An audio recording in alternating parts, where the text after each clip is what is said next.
On va s'intéresser à une histoire vraiment intemporelle. Une histoire qui nous vient du Talmud et qui parle de sacrifice, de détermination et de cette quête de savoir face à des obstacles qu'on pourrait croire insurmontables. C'est l'histoire d'Hillel l'Ancien. D'entrée de jeu, le Talmud pose un décor assez impressionnant.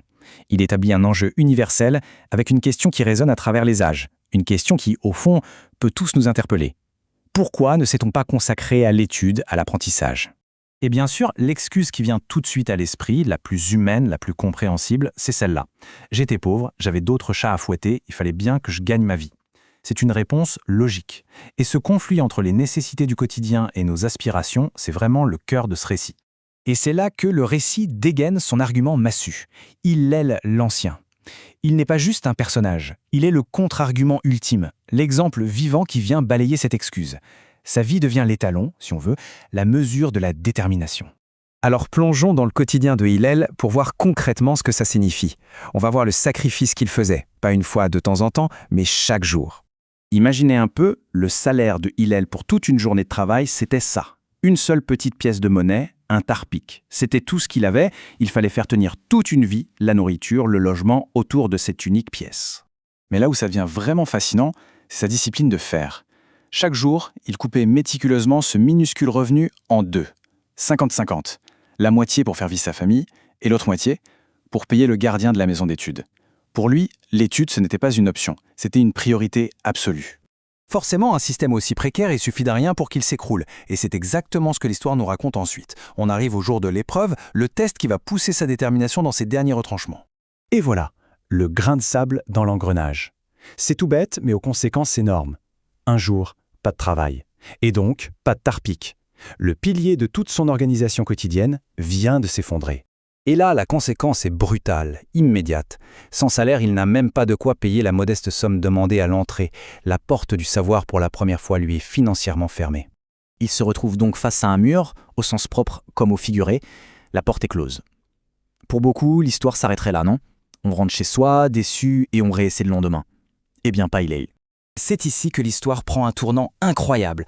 Face à cet obstacle qui semble définitif, Hillel fait un choix hors du commun. Il refuse de se laisser abattre par les circonstances. Il ne rentre pas chez lui, abattu. Non, il va littéralement contourner l'obstacle. Il grimpe sur le toit du bâtiment, il s'installe près de la lucarne, juste pour pouvoir entendre à travers le verre les enseignements des sages Shemaya et Aphtalion. Et attention, il ne faisait pas ça pour un simple diplôme ou pour la culture générale. Sa motivation était bien plus profonde, presque viscérale. Pour Hillel, il s'agissait d'entendre les paroles du Dieu vivant. C'était une quête spirituelle, une nécessité absolue. Alors maintenant, on va s'intéresser aux conséquences de ce choix, parce que son geste a un prix. Et quel prix ?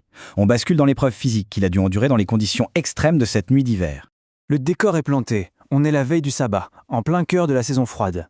La nuit tombe, et avec elle, la neige se met à tomber, le recouvrant petit à petit. Le lendemain matin, à l'intérieur, les sages remarquent un truc bizarre. Il fait anormalement sombre, comme si le jour ne se levait pas. Et la raison de cette pénombre, elle fait froid dans le dos, c'est le cas de le dire. Hillel est tout simplement enseveli sous 3 coudées de neige. Ça fait plus d'1,5 mètre. Une épaisseur mortelle qui rend la situation terriblement concrète et critique.